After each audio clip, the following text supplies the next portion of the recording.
Can someone take care of this? No. What if I need it and I start to get dry mouth? I'm going to put it back in my mouth. What is it? My gum. We're going live here Going In live? a minute. 5, 4, 3, 2. Does my hair look okay, Quee? It looks The day I never thought would arrive has arrived. I'm nervous for this one. I finally got the famous Rachelle Elizabeth Hedley Hulet, a.k.a. Roachstro, on here to bare her soul to me. And as a reward to her, I had to bribe her with techie.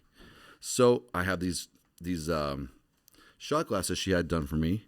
It says vintage 1974, aged to perfection. That was for your 50th. For my 50th. So I'd like to thank you. And if you didn't know before this started, we don't observe the word of wisdom anymore. This is the word of wisdom. Oh, well, this is the new word of wisdom. Words of wisdom. Cheers, Mama. Cheers. Now that I feel alive. And I will feel alive. Here we go, Rachelle. Let's get going here. Let's talk about it. So the purpose of this podcast is to talk about, it's going to be religious based because that's what season 2 of JetroCast turned into. Was never my intention. Yes, it is. I want you to know. It was never. I just like to talk to people. It has kind of grown organically to be that. So I think it's been great. And the 2 things they say you're not supposed to talk about at dinner is religion and politics. Yeah. So we'll do religion season 2. Season 3 we'll do politics. No, I'll be out of the politics conversation. It'll be a short season. So Rachelle, tell us about yourself. A little bit about myself. I was born in 1976 in Southfield, Michigan. I was a Michigander for, I think, just about 3 years.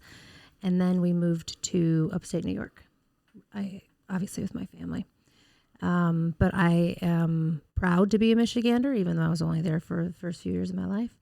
I like people from Michigan. I've met a lot of people from there. And from where I was from in Southfield, it's a really nice area. At least I think it is. Okay. Sorry, there's a little bit of a learning curve in doing these recordings. I am a little bit nervous, so hopefully the techie kicks in a little bit. So anyways, ended up going to upstate New York, and that is where I was raised with my family. Big family, Mike and Pam Hedley. They had 7 kids, and we lived on about 13 acres. 55 Main Street was our address in an old colonial home, and spent lots of time outside, played outside, lots of time playing with our siblings because there was a lot of us. Seemed like we kind of just took care of each other when we were younger growing up. I mostly have fond memories growing up, but always a member of the church. My dad comes from pioneer stock. I had to unmute myself. That's super important in the Mormon thing. That's a badge of honor. Yeah, pioneer stock. And my mom's parents actually joined the church. They were converts when my mom was 8. So she got baptized at 8, and they got baptized at the same time. And that was a big deal for them because they were social drinkers, social smokers, and drank coffee and gave all of that stuff up for the church. I remember going to my grandma's house, and she had this disgusting stuff in the cupboard called Pero. It was like a coffee substitute for those people that wanted to drink coffee but couldn't drink coffee anymore. So anyway, all I knew was the church. We were born and raised in the church, and my dad was what would be considered to be a worthy priesthood holder, and we were very, very active. I would say pretty devout. My family was. Never went out on Sunday, never went shopping. We did watch TV on Sunday. That was the one thing that, like, I think your family, you weren't allowed to watch TV on Sunday, but we were allowed to watch TV on Sunday, especially movies, the Disney movies, similar to what Kate had talked about. But everything was pretty strict with our Sunday activities, and we never missed church. When we would go out of town, we would always go to church. We did a lot of family home evenings. Most Mondays, I think. It mostly seemed like it was us fighting, sitting around a family room and bickering and fighting and yelling at each other. But the purpose was to be together as a family, I guess.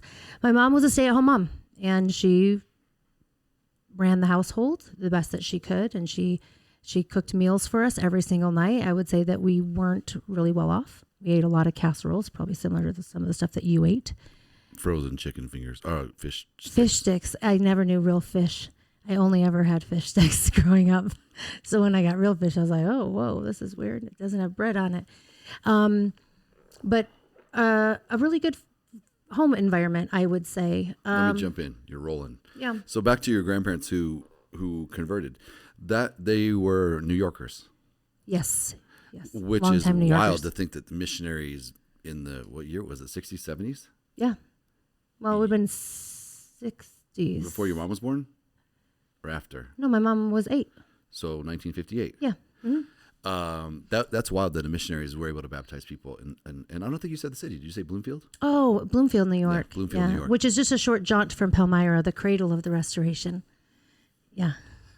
So that's cool that they were true converts. They were what their story's different because they weren't like your dad's family. Well, your dad's father was not LDS either. Correct. He got baptized later. He later was. But most of us, like us, we were just born into it and it was just the way we lived. So for them to change their life was a different level of conviction for them. Well, and what I was used to also is interesting because of the times, and I don't know how religious they were before they got baptized, my grandparents. And when we grew up, I was very close to my grandparents. So they lived in the same town, just a few miles down the road. We were there all the time. But anytime we were there for a meal, breakfast, lunch, or dinner, they would get on their knees at the chair around their table, and that's how they gave the blessing on the food. They never just sat and crossed their arms. They actually got on their knees for every single meal, and then you would always have morning prayer, and you'd always have evening prayer. So they were much more strict than I would say even we were, but it was also a different kind of religious culture, probably from where they came from before, was my guess. Well, it's crazy because the context of this is that I grew up with Rachelle, if you don't know. So I don't remember not knowing her. Like we went to church together from very little. Her older brother was my age, so we hung out a lot. She was always around, but I knew her very well, and I knew her grandparents very well. And her grandpa Stan, who's mom's dad, was my grandparents lived in Utah, so he felt like a grandpa to me, and he was the most positive, optimistic guy you would ever meet. Yeah. He was amazing. And then Edie, his wife, was a lot different, like not quite as positive, but she was tender and loving. And when she looked at you and gave you affection and compliments, you felt it. Like she was very, very close, very sincere. Yes. And I loved them. I loved them.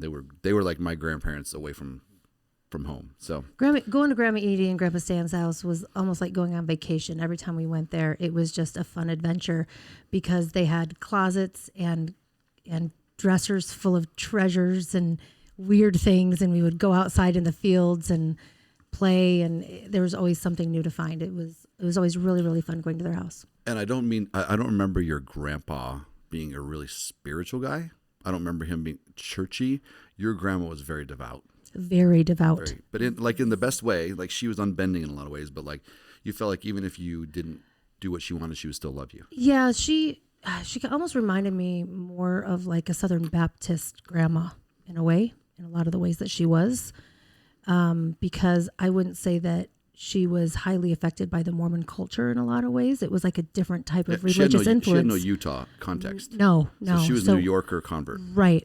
Which I think that brought a very different influence even in our family, or my dad coming from, pioneer stock. It was very rigid, but also very Utah. But your dad, to his credit, was his dad was not LDS a lot of his life till he was older, 18, I think. My dad was 18 when he baptized his dad. And then they moved around. They lived in Oklahoma. Mm-hmm. They lived in other places. So because he was in Germany, I think. He was in the military. So he got to see the world, and I think it's really important to see. You got to get out of your hometown at least for a season. So I think that helped him. And then I think it's probably why your dad was more open to, once he married your mom, moving to New York where her parents lived. Correct. To work, to get a job. Around. People from Utah don't like to leave their geographical area. It's like this weaning them off the womb. They can't freaking do it. Shots fired. Just kidding. I'm a Utah guy.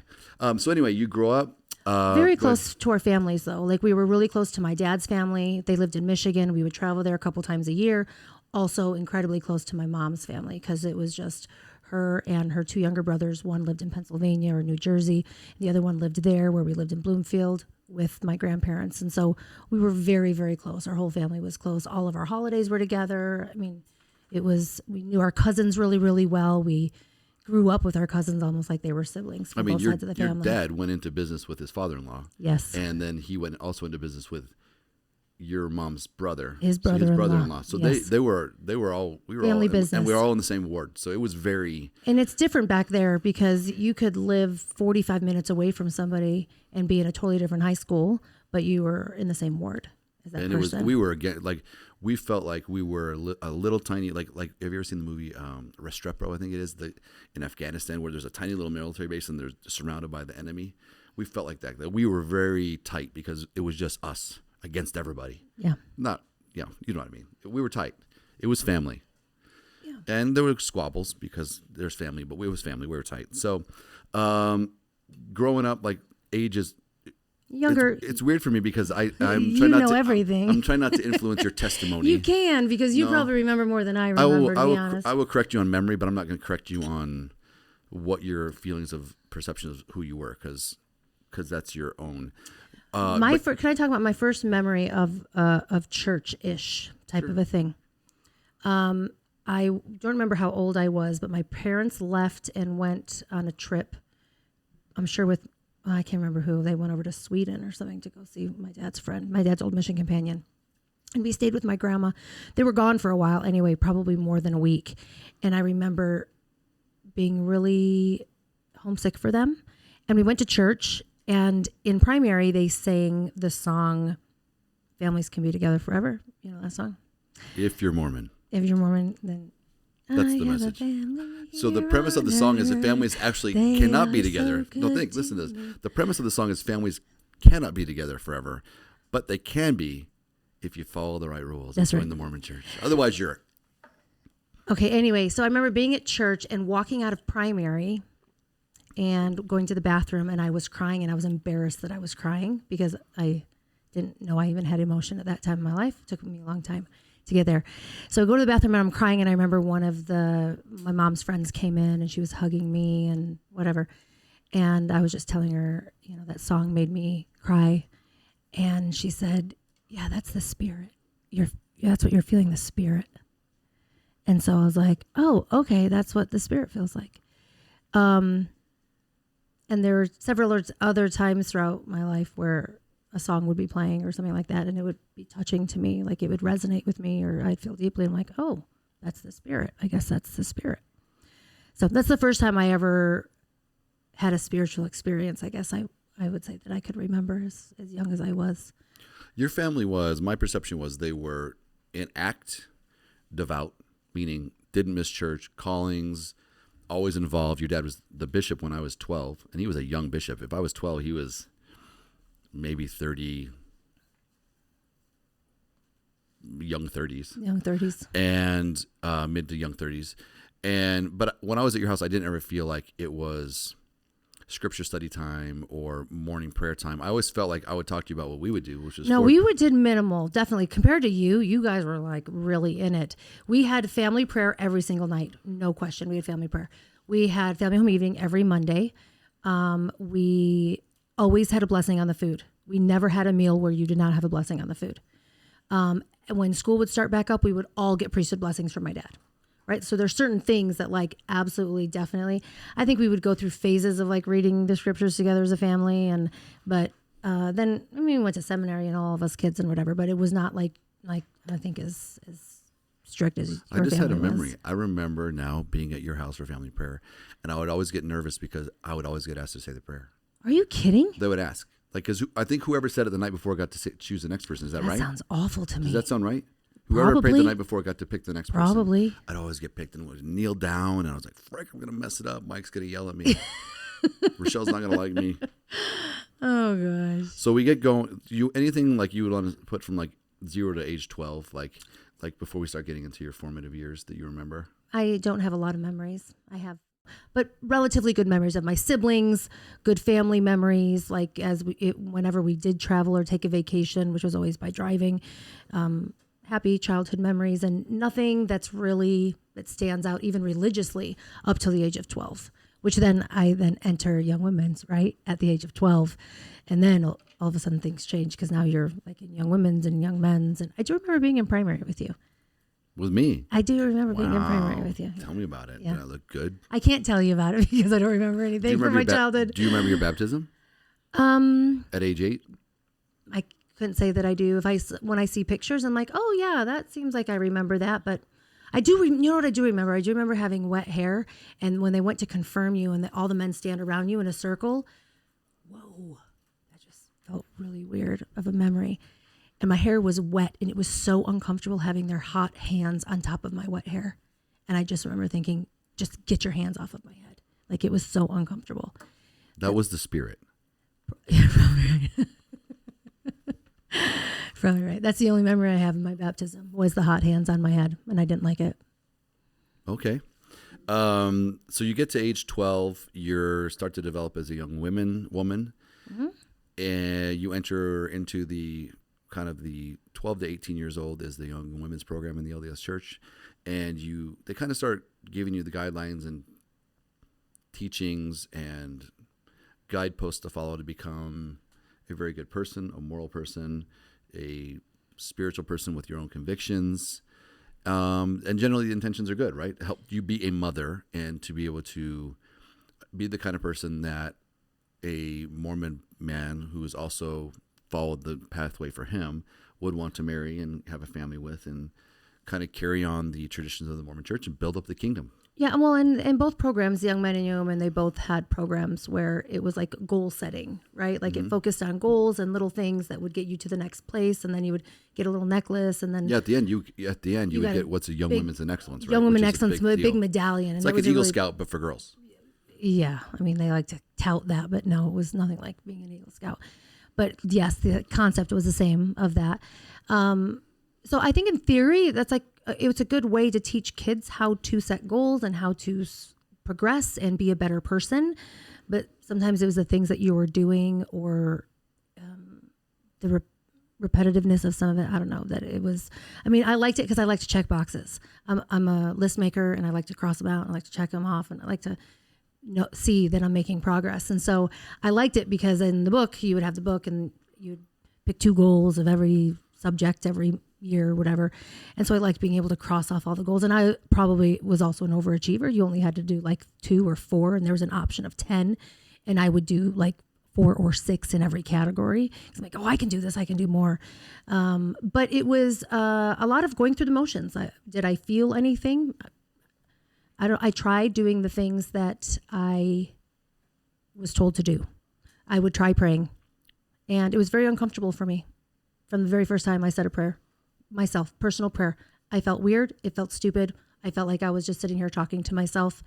Well, to be honest, if I was having a conversation with myself, it would have been a much more beneficial conversation than saying a prayer because it was going nowhere. So I never felt connected to anything as far as God or Jesus. And people would talk about having a relationship with Jesus or having a relationship with God. And I didn't understand what that would look like, how that could feel. But to be fair, at the same time, I didn't know how to connect with people, right? Like emotionally, I was kind of shut down and didn't allow myself to connect with people. So I don't know how I could have connected with something else that I couldn't even see or feel or touch or, have an actual relationship. Well, I want to ask you a little bit more about that, how you navigated not having what you felt like was your own deep connection with divinity at all, any connection, it sounds like, or prayer. But before that, did you want to tell a story about how you pooped your pants in kindergarten? For the record, I mean, your people need to hear it. Seriously.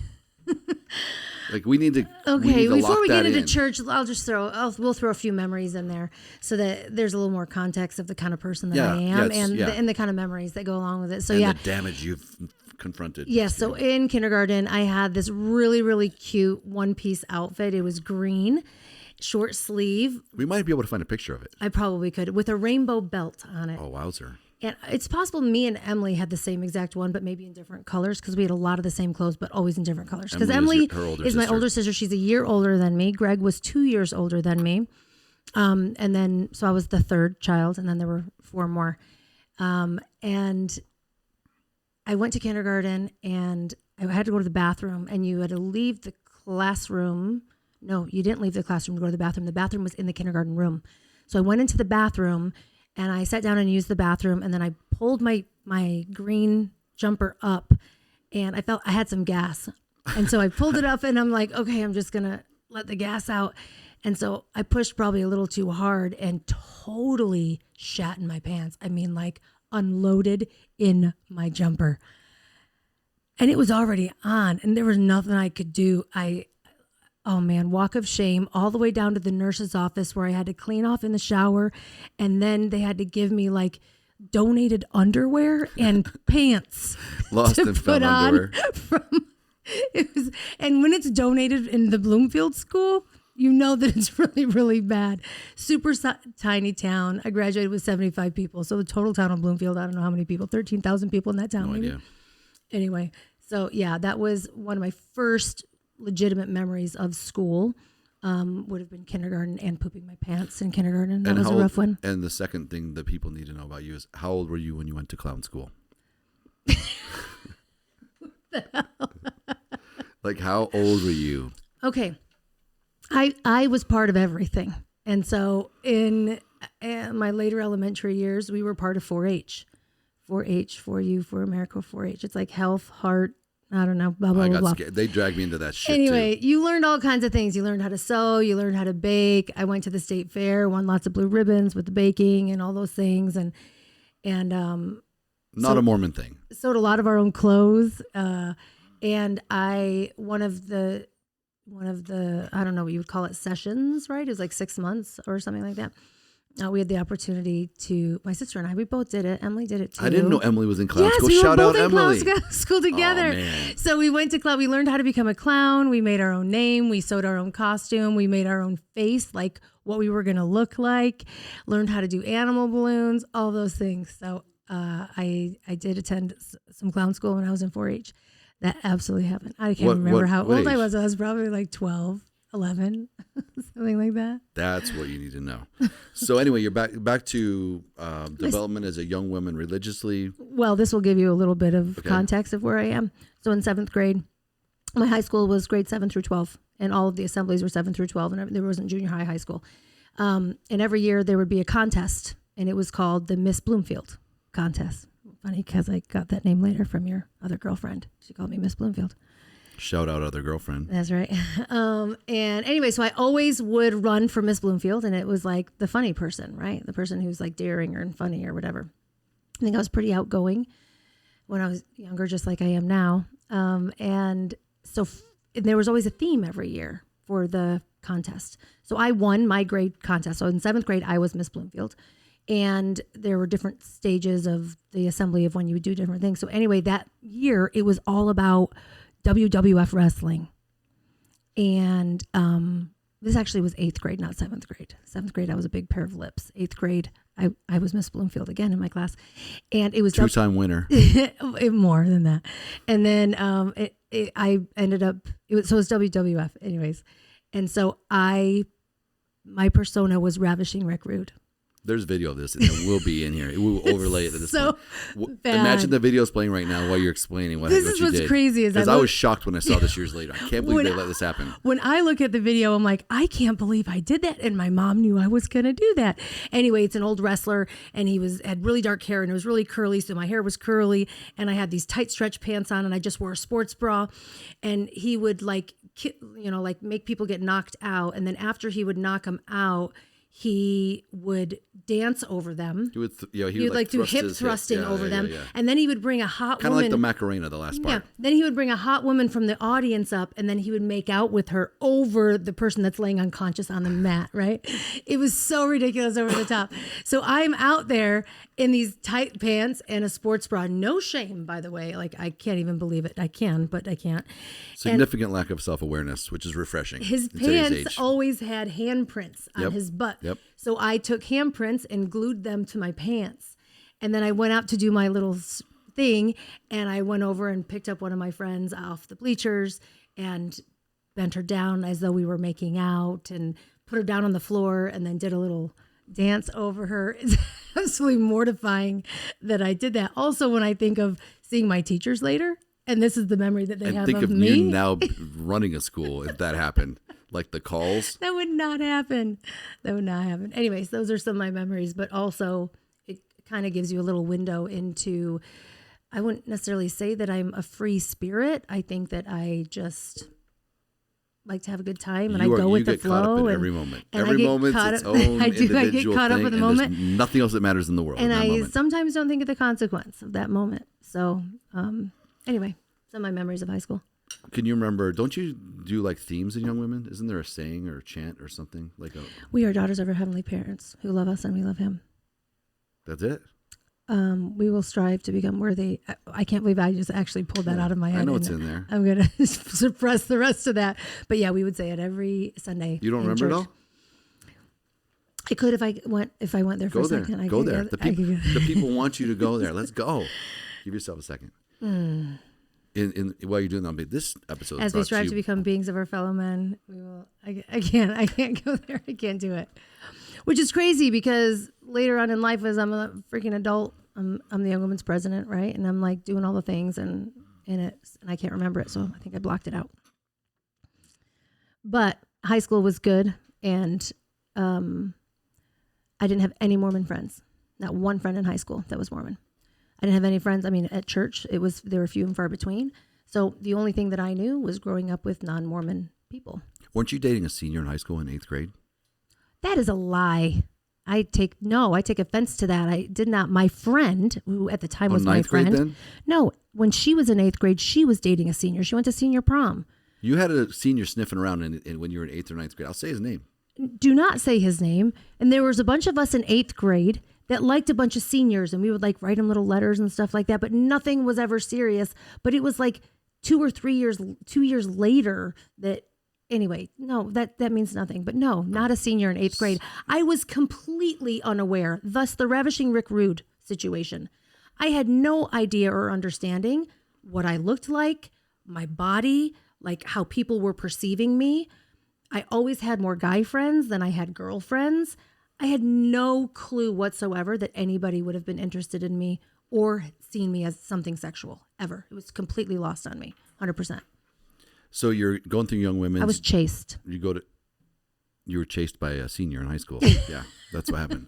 I know. I was standing in your front yard and he pulled up in his car. Oh, stop. And pulled over on the side of the road and you went over there like a dutiful little chasee. Anyways, I was very, very not sexual. Okay, so back to the praying thing. It's fascinating. So you're saying family prayer every night with your family. You just say it, and it's like good words that make you feel good. But could you go to bed without praying? Absolutely. Did you ever remember? I felt so stupid praying. I would like get out of bed because Emily and I always shared a room. So it's like, well, like she's like, I'm going to see her praying and she's going to see me praying, and I'll just close my eyes and pretend like I'm saying a prayer or like whatever. No, it was not a thing. I was not into it at all, ever. Not 1 second. So and it's crazy because we grew up in the cradle of the Restoration, which is kind of smart-assy, but it's true. Like we literally, after a certain point, became members of the Palmyra New York Stake, which is where Joseph Smith lived and started the church. Yeah. Where the Book of Mormon was buried, where the first vision happened. Mm-hmm. Like this is there. Correct. To the extent that our main meeting house for the stake, there's like wards and stakes, was literally a half mile from the Hill Cumorah and the Sacred Grove. Well, and how many times have we walked through the Sacred Grove and walked the Hill Cumorah? Like dozens and dozens. Right. So I say that because it was more real for us than anybody. I'll take it to my grave. Unless you live in a church historical site, it's more real because it's literally, you can go to where the things supposedly happen. Mm-hmm. Right. Right. And that's, I testified in my thing, shout out season 2, episode 1 of this, that made me look for evidences because like there was nothing theoretical about it. I went to the Hill Cumorah. That's where the plates were supposed to have been. Like it was real. So I wanted to look for the real. You never had moments when you were like reading the Book of Mormon, studying it, where you're like, I got to figure out this thing's really what it says it is. You're just a doer. I just was reading it. I was reading it because they told me to read it, or you'd have to like write something about it. So I'd write something about it, or that you'd write and then you'd pray about it. So I would pray about it. I was just checking the boxes and doing it. And I probably, like we discuss it at church and stuff like that. But I never remember the way that I felt when I was homesick for my parents and we were singing that song that day in primary. And I was like, had this like sick, tight feeling in my chest and all of that. I never felt anything like that. when I prayed or when I studied or anything like that. But And did you have a desire to feel that way, or just kind of you just did it, like you're just doing it? no, I was like, this isn't doing anything for me. Like, okay, just next, what's next on the list? Did it bother you that it wasn't doing anything for you? Probably. I probably got angry. I probably got angry at some point where I'm like, how come I'm not feeling anything? How come I am not understanding what this relationship with God and Jesus is supposed to look like?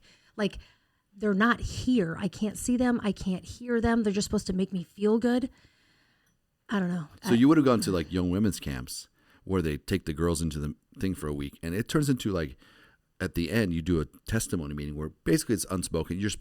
Everybody's supposed to stand up and say how much God means to them. They say that it's a testimony meeting. It's really people talking about how great they felt for the week and how they made friends with everyone and they were glad that they were there. I mean, honestly, that's really what the testimony meeting was. But at the end, they would say, I know this church is true. I know Joseph Smith was a prophet. I would say that. I absolutely would say those things. I would say those things because that's the things you're supposed to say. When you're supposed to bear your testimony, you get up in testimony meeting and you say, I'd like to bear my testimony that I know this church is true, that I know Jesus loves us, that I know he died for our sins. I know that Heavenly Father knows who I am and that he's looking out for me every day. And I know the power of the priesthood. And these are all the things that I know in the name of Jesus Christ. Amen. Over and over and over and over again. And I said it maybe so many times because maybe eventually it would be something for me. But people who would say it, you probably weren't emotional when you were saying, but people who would say it with emotion, would you feel like, man, I wish I had the conviction or the emotion they have behind it? Sometimes yes, and sometimes I would feel emotional. But I look back now at those moments when I felt emotional, and I would feel emotional based on the things I was feeling about the people in my life. If you would bear your testimony about your family and being together forever or things like that, like then it would mean something personal to me, and I would feel emotional about that. But I never felt like I prayed and it was going anywhere or doing anything ever.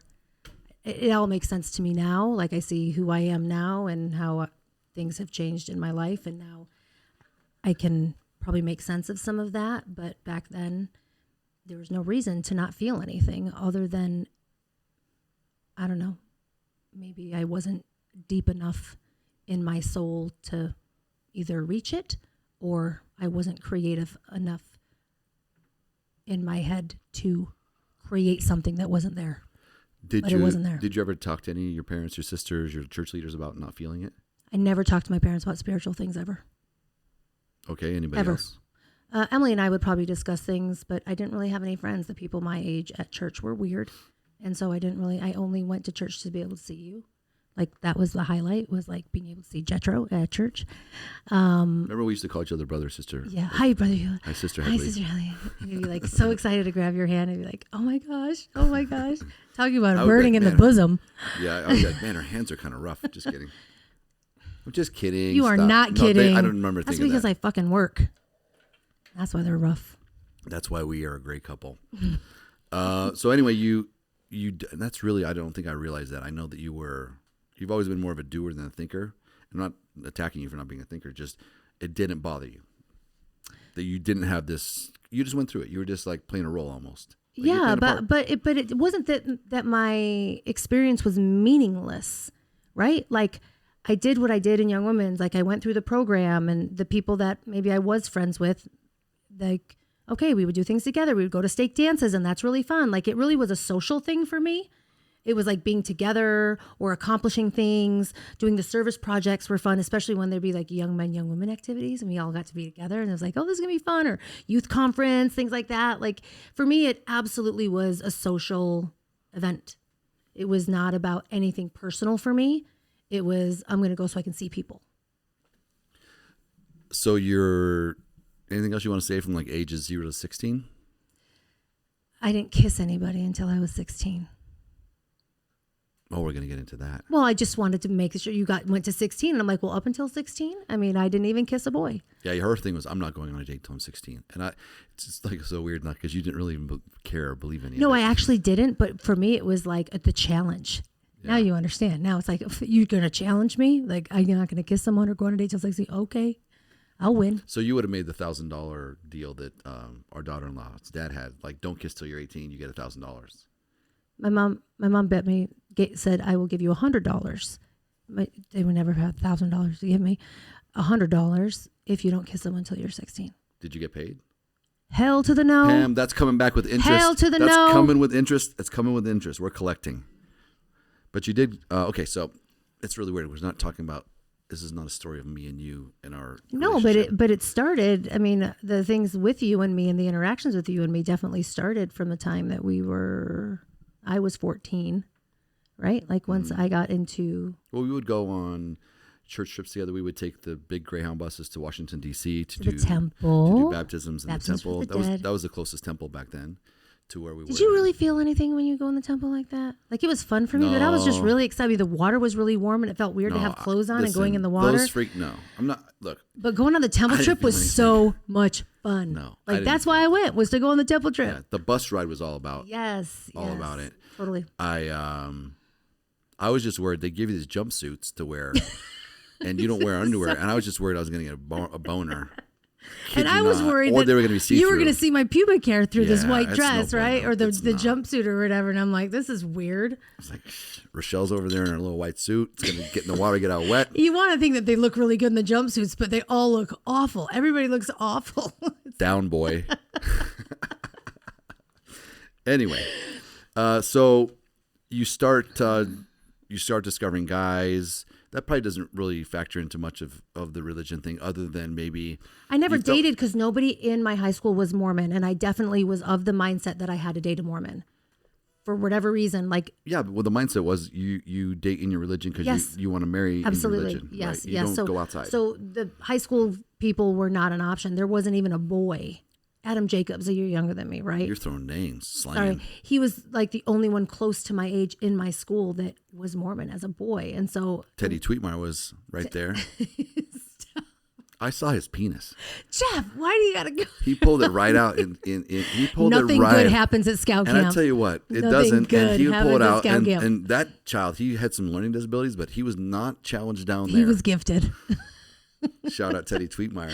What's up, boy? Oh, gosh. Anyway, back to the story. So my only reason I probably bring up boys is because that's probably become the part where you feel like you got to fill the role because they're not going to find you attractive if you don't fit the mold of a Mormon girl who's a potential suitor. Because really, by the time you're 16, when you turn 16, I honestly you were never 4 years from being married. I never thought about that. That is crazy, by the way. You When were you say 4 that, years that from is being married. fucking crazy. But I never felt like I had to do these things so I could be prepared to be a wife. I did these things because that's what I'm doing. But you knew the guys wanted that from you. Maybe. I don't know. I don't think I was that aware. I really was not that aware. I was in the moment. This is a goal. I'm going to achieve the goal. And then all of a sudden we go to a youth conference. I'm like, this is really fun. Let's hang out with these people. I'm not thinking back to these other things that I got to be a better person for that. I'm just getting through. I don't know. So you get to your senior 16? year in high school. Oh. We're moving on because we have a lot to cover here. And we got a zippity doodah. The first person I kissed, his name was Golden Rug. What a name! What He if his was last name? so What if his nice. last name had been Shower? Now you took it too far. He was from Texas. He was really, really sweet. Super nice. He was Not a tall fellow. very short, actually, but I was also short. I'm only 5'1.5", and so he was very much a gentleman, and it was very, very nice. And it was and golden. I was 16. It was after I was 16 because I turned 16 in July, and then it was probably like a month, 6 weeks later. So anyway, fast forward to whatever you want to fast forward. Well, to. no, I'm just so Not much happened we in get school. no. Here's where we're gonna go. We're gonna get into how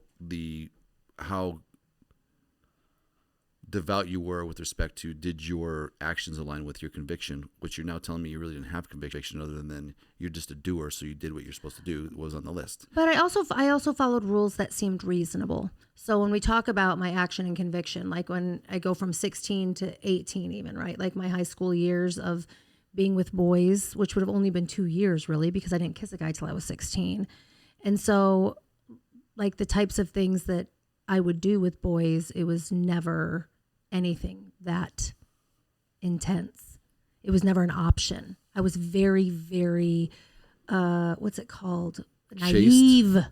Yeah, you did not have a clue how guys operated. Zero clue. Yeah. I'm not going to get into the details, but like zero clue. Like I did not understand. You didn't do much more than make out. And I remember you telling me a guy grabbed my butt, like outside your pants. That was a big deal. Like you were just like, oh. Well, I remember being at a dance probably when I was in 8th grade, and this one guy, I was dancing with him, and he clearly had a boner.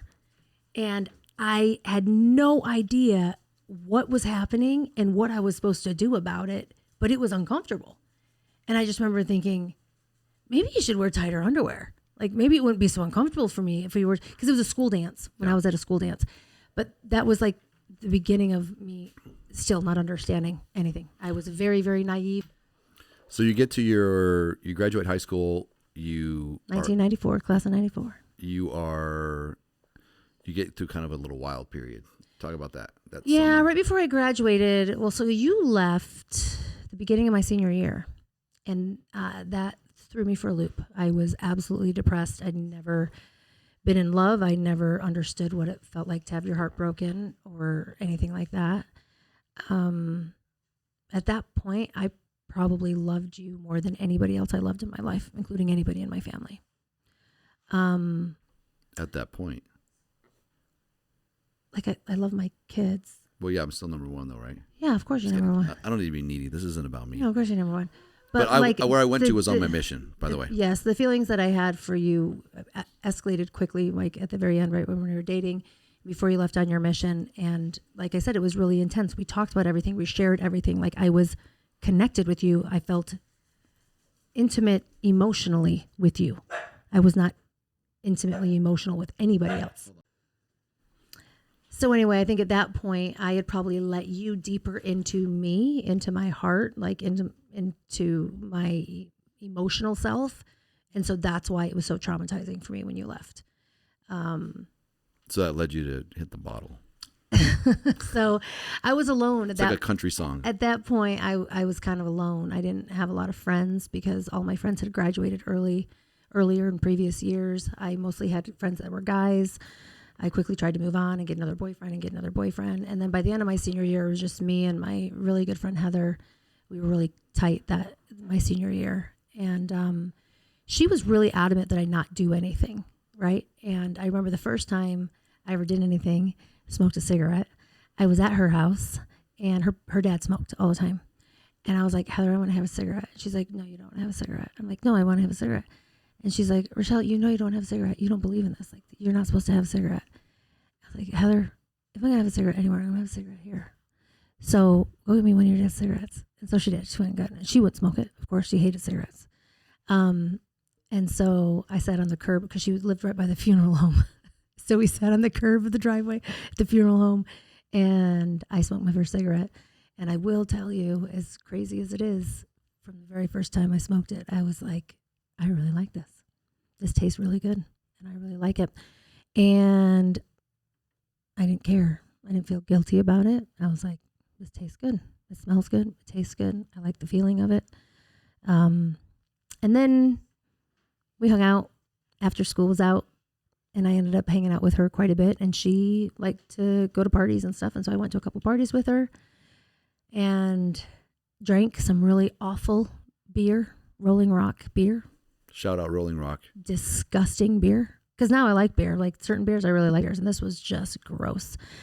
Had a really bad interaction with peach schnapps. Never threw up though. Just too much peach schnapps. So yeah, I had a couple that summer before I went out to BYU. Was a fun summer. And I was pretty independent. I think my parents were pretty much done with me. And I would just kind of leave and go when I wanted to go, and would stay at her house a lot and come home when I wanted, and which probably has a lot to do with the fact that they stuck me in somebody else's car and shipped me out west. Yeah, everybody else got the personal delivery to BYU. You got the, hey, ride with that chick across country. Yep. So you make it to BYU. You continue. Well, I make it to BYU 2 weeks early. Make it to BYU 2 weeks early, and end up staying with my mom's old freshman roommate. And her son, his friend is always hanging around in his Jeep, smoking weed. So I become fast friends with him because I think he's cute. And so once I get to BYU, I end up hanging out with him a little bit before, and then Francie takes me to BYU and gets me settled in. And then I'm hanging out with this guy who's smoking weed and driving Jeep. Are you smoking weed? I never smoked weed. I'm so mad I never did because it's probably good. I realized how good it was. And so, but I make it to BYU. Everything's pretty safe for a little while. And then you're going to find whatever you want to find wherever you go. And so I found some guys in Budge Hall. I was in Chipman Hall. And the guys were in Budge Hall, and I found a group of guys that would go out and smoke and chew at night. And there was a girl on my floor that I found out that she smoked. So we ended up finding our way to a back alley, and we would go out every single night and we would smoke. One guy would chew and we would smoke together. And were you drinking at BYU? No, not at all. So the smoking Mostly the was smoking. one. Mostly So smoking. you start smoke, you smoke, and then at some point you quit. Why did you quit? My sister, Kim, who's 2 years younger than me, she called me one day and she was really upset because Was she at school? Was she back in she New was York? she was still in New York in Okay. high school, so she was a junior in high school, and she was really upset, crying, and she's like, "Oh, I'm talking to all my friends, and they're telling me that you were drinking and smoking and doing all these things, and that's just awful." And I was like, "Yeah, I did." And she's like, "Will you please stop?" And I was like, "Okay." So I stopped. Why was that the thing that led you to stop? I felt guilty. I felt bad that she felt bad. I felt like I left this pile of poop behind that she then was dealing with, and I felt bad about that because it made her feel bad. I never felt bad about smoking. I felt bad that she felt bad I was smoking. So as little of an empath as I am, I'm enough of an empath that I quit smoking. So all this time you're going to church and you never are at church and you're never taking the sacrament. You don't care. No, I don't care. Don't give it a second thought. Never second thought. Wow. God bless you. Who do you think you get that from? Your mom or your dad? My mom. Shout out Pam. So, all right. So you make it through college and it's wild because we literally have to talk about the rest of our lives and we have like an hour of tape left. So we got to move it. But I also want you to be able to get your thoughts down. BYU was not a spiritual place for me. It was some of the best years that I've ever had. I made some of the best friends that I have now today. It was a great experience for me getting out of my small town and actually having my eyes open to what life was like and what other people were like. Which is wild. You literally at say BYU. your eyes are open at BYU. I know. Of all places. But when I was there, I made these great friends on my floor. And for spring break, we went to California. And I saw California. We drove through Vegas and stayed at the Luxor and went to California. And I saw palm trees and the beach for the first time. My mind was exploding. It was absolutely incredible to just see different kinds of people and different places. And I was like, this is totally me. When I drove through Vegas, I'm like, this is totally my jam.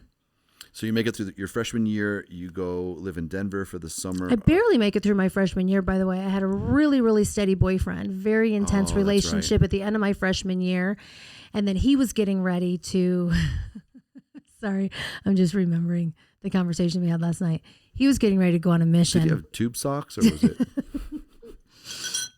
He was getting ready to go on a mission. And so we had to stop the Levi Lovin action that was happening in his truck all the time. Great stamina, that boy. And he went to his bishop. Do I cut it or not? He went to his bishop to talk about all the things that he did. That And you never felt guilty? Never felt guilty. But you were the not. worst we ever did was Levi Lovin, literally. Maybe he did light petting. Maybe. Which means touch you over the clothes. Only my boobs, nothing down south. And I never touched anything down south because I didn't know how that worked. I didn't know what it looked like. I didn't want to look it in the eye, nothing. So I was literally, it was only ever scrogging was the name back in the day. Sparking. Yeah, sparking. I didn't know that. Don't do it in the force. You'll start a fire. Yeah, right. The zipper. So he went to his bishop to confess everything so that he could go on his mission. And so everything had to stop. But I was still heartbroken and I moved to Denver and then he ended up staying in Salt Lake and then cheated on me with a girl anyway. But I never felt guilty. No. It's yeah. So you're faith-wise, I'm coming home in November. I went to church every week when I was at BYU for the most part because my friends were at church. Did you go to church in Denver? I'd say 20%. It was a long drive to get to the singles ward. And you were probably working Sundays. I just worked as much as I could. Yeah. So it was probably not that much. So, but are you thinking, I got to get myself, I got this out of the way. I've got to clean myself up, get myself together. That was my perception. You remember you sent me a confession tape on my mission, confessing to smoking and drinking and how it was such a long drive to work. So you had to start smoking because I guess there's no rate. I don't know. I never felt guilty about what I did because I felt guilty about it. I felt guilty that other people would have been disappointed in me.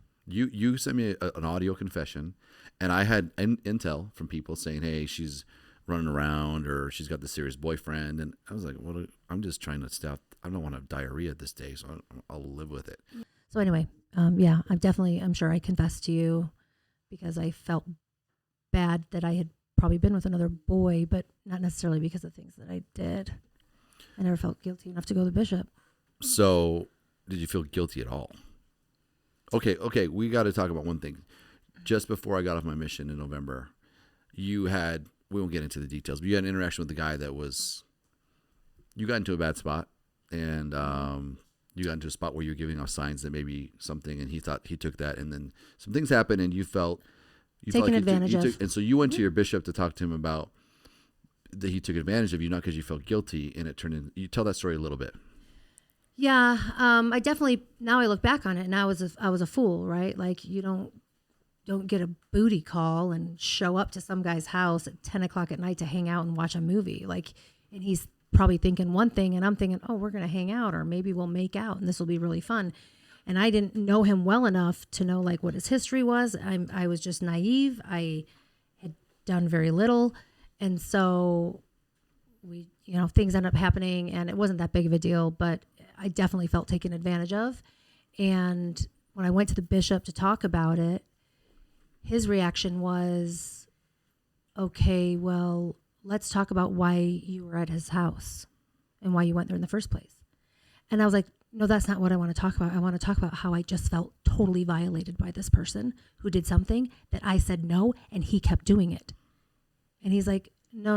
The bigger problem is, why were you there? And how can we prevent you from getting back there?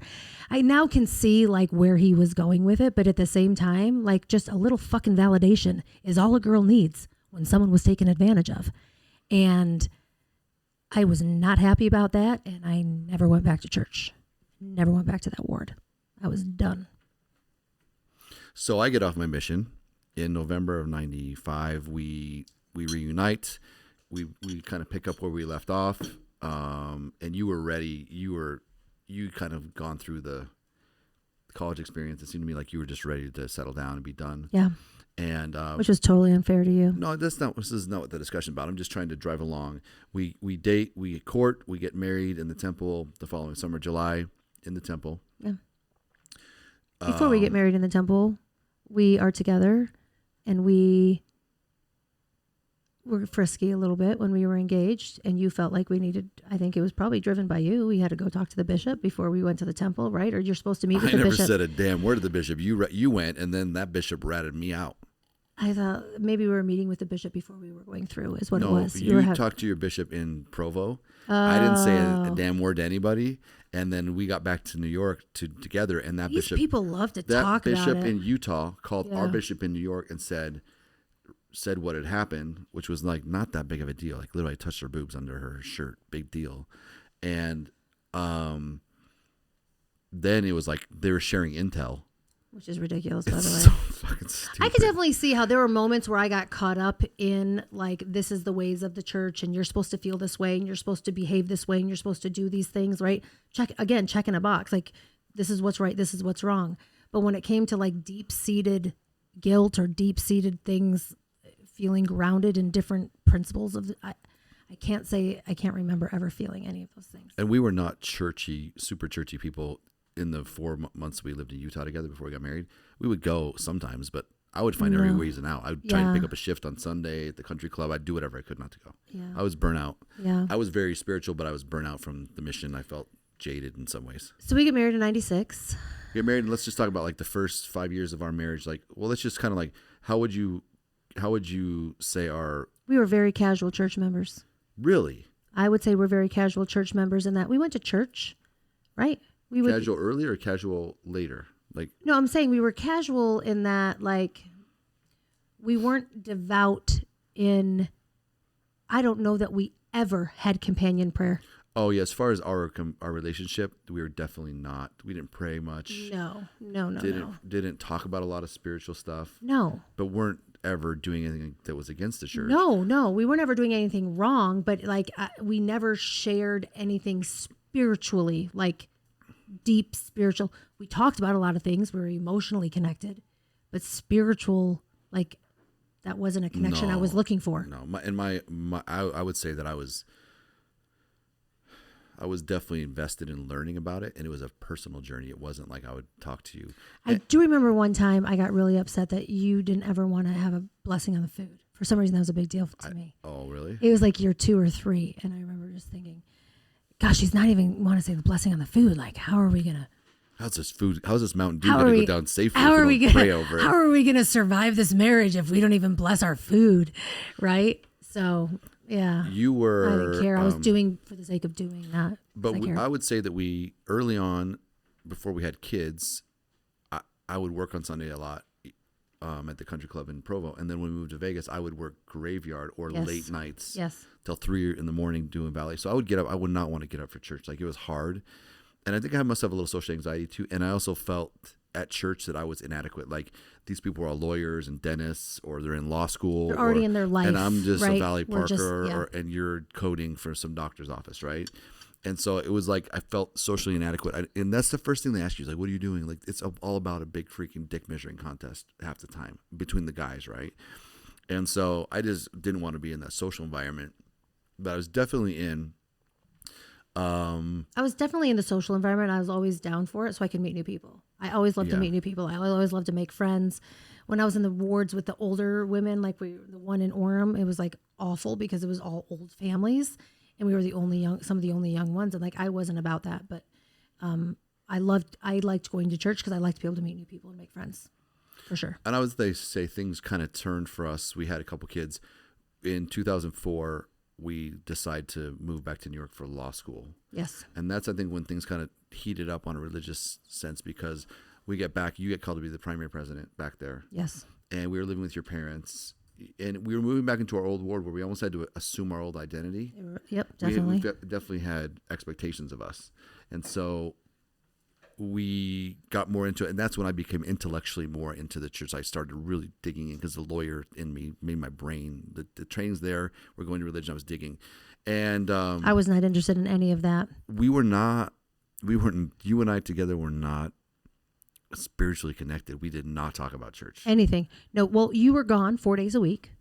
You would go up to Buffalo 4 days a week, and I'm home with the kids, like surviving, living with my parents. Just, what do? You make friends. Where do you have friends? You have friends at church. And so I was absolutely entrenched and engulfed with the people at church and their kids and just trying to survive, right? Like these 3 little boys living at home. And there was a lot of connections, like with the preschool, and there were some kids that lived in town, that lived in Bloomfield, that were members of the church, young people that I became friends with, right? And so, and old friends that old friends, right? Yeah. So like it was the first time that we had like friends. We're in New York where there's not a lot of members, but then we're in a town where there's a lot of members that are our age and have little kids, and so I was very, very social, very active in the church in that way. And anytime I was given a job, I was going to do the freaking job, right? I'm going to perform. I'm going to show up. I'm going to do it to the nth degree. But I can tell you 2 experiences I remember, and I'm telling your story for you, but you'll remember these. Well, actually, I'll ask you. I'll tell you one that you don't maybe know about, and I'll ask you. I'll give you a leading question to kind of ping you, and you can tell the story. Okay. I remember, and they both involve your father, and I'm not here to rip him because I care for him deeply, and in some ways he's been more a father to me than my own father was in certain ways. So one was he and I got into a heated discussion one night about the resurrection, and his point was, no, we don't actually... The actual materials that comprise our body don't matter. The resurrection's ongoing all the time. Joseph Smith's already been resurrected. He's a prophet. I remember and I was this. like, that makes no freaking sense.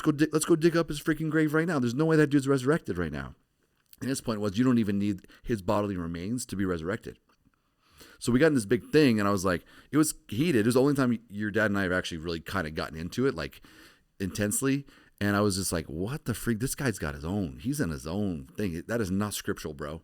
And then there was another. That just leads you to know where the depth in which I was studying the gospel at that point. But at the same time, you get into it with one day, an argument with him one day, and he says to you, I am the patriarch. You better listen to me. You better listen to me, and you do what I say because I am the patriarch of this home. You're not my patriarch. I don't listen to you. I don't have to follow what you tell me to do. You can tell mom what she has to do all you want. You're not telling me what I have to do because you're not my patriarch. If anyone's my patriarch, Jeff is my patriarch. But I'm not going to defer to you. And I just wasn't having it. And I did not like the way he was talking about mom or whatever. Something about, I don't remember what it was. But that kind of gives you the insight into the belief system. And I will defend people who have that belief system because that's just the way they've been taught. They literally believe that's the way it is. No, but this was probably the second time. The first time was when I was taken advantage of by a boy and I went to the bishop. The second time was this discussion that I had with my father that then led to quite a few other times where obviously patriarchy does not sit well with me. And that's when I get lit on fire is when someone is trying to tell me, well, I'm the man and I'm going to tell you what to do. So I would say we progress through, we get back from college, from law school. Mm-hmm. We've been married at this point, 07, so we were married 11 years. We had 3 kids. Mm-hmm. I'm digging deeper into the church stuff. I'm reading Rough Stone Rolling, which is a church book. There were quite a few times, even in New York, you wanted to have conversations, and I was just like, I'm not in the headspace. Rachelle, do you know that Joseph Smith didn't actually look at the plates when he wrote the Book of Mormon? Like, he was looking through his thing, the plates were covered up. Like, she's like, Jeff, I don't care. I don't want to talk about that. I don't want to talk about that stuff. I'm just living, like, literally, church was part of my life, and the people were part of my life, and I couldn't think of letting any of that stuff go. I think that's what happens when you start looking at issues. You automatically go to your brain isn't dumb. You're like, hold on a minute, this is a foundational issue. If I take this brick out, this is done. Yeah, I'm going to lose the church, my family. Yes. I'm not going there. Forget it. I'm not going to think about it. Yeah. And you did that to me. You're like, I don't want to. I said that, Jeff. I don't want to talk about it. Don't say that stuff to me. I don't want to talk about it. I was like, okay, great. This is cool. But we had a great time in New York. Aside from that, our years in New York were absolutely fantastic. It was crazy being back at our ward. My parents were really gracious in letting us live there. They let us use their van. Unbelievable. They bought us food. They gave us a car. They were unbelievable. They really were. Aside from the one encounter I had with my dad. Of course you had to do that. He was your patriarch. I never pulled you watch that one this, Mike, again. I love you. You know that. I have a little sense of humor. Yeah. So anyway, here we go. So we get back, and then I'm digging into stuff. I'm starting to get more involved in church callings. You're young women's president at some point back here. Well, and we want to talk about that for a hot bit because I'm young women's president. So now I'm expecting all these girls to do all these things, right? Mm-hmm. And when I talk about checking boxes and doing stuff, and I'm not going to do it unless I do it at 100%.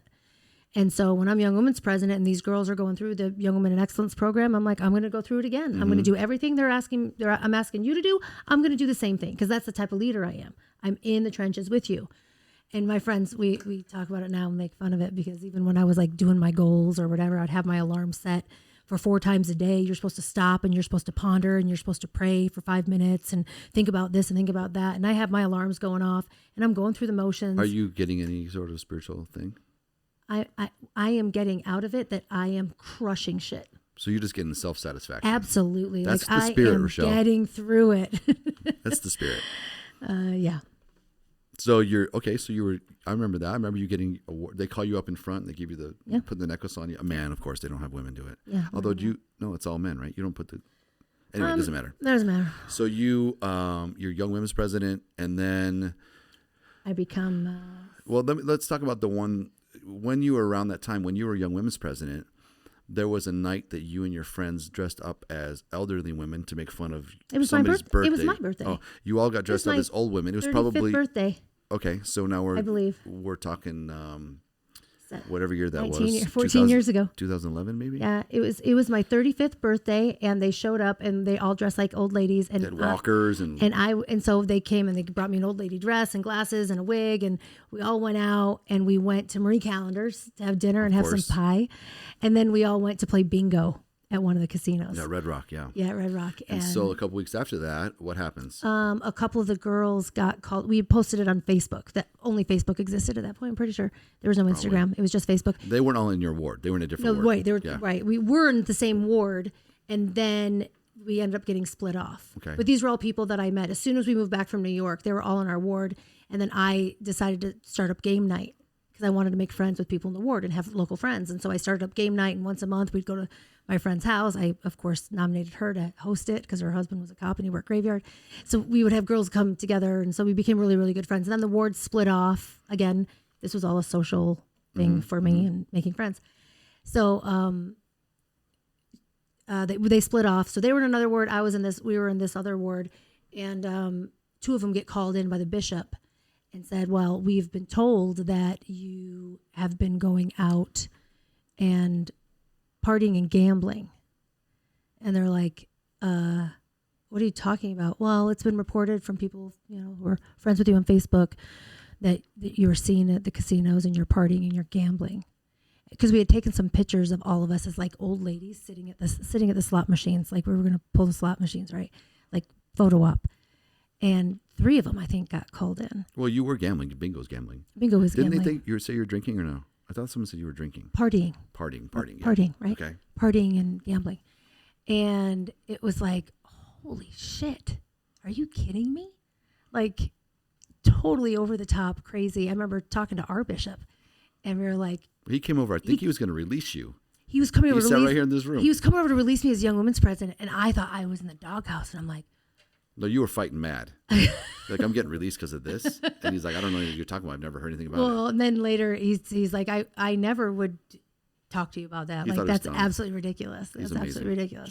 Shout out Bishop Landers. Yeah. So you. So that did happen. My 35th That's one birthday. thing. Mhm. And then, so we're starting to progress. And the reason we have to do this is because ultimately your graduation from Mormonism came because of the callings you had. So you get called as I get called a state camp director. stake camp director, Yep. which is to oversee the young women's Young- camp up at Mount Charleston. Girls ages 12 to 18, and they go up to Mount Charleston for a week, and you have somebody plan all the meals, and you have a theme, and you have arts and crafts, and you have things that give them spiritual experiences along the way, right? So I was called as the camp director from the Stake Young Women's president. And I'm going to guide you through this because we don't have. I was trying to go really, really quick about it. I'll guide you. Okay.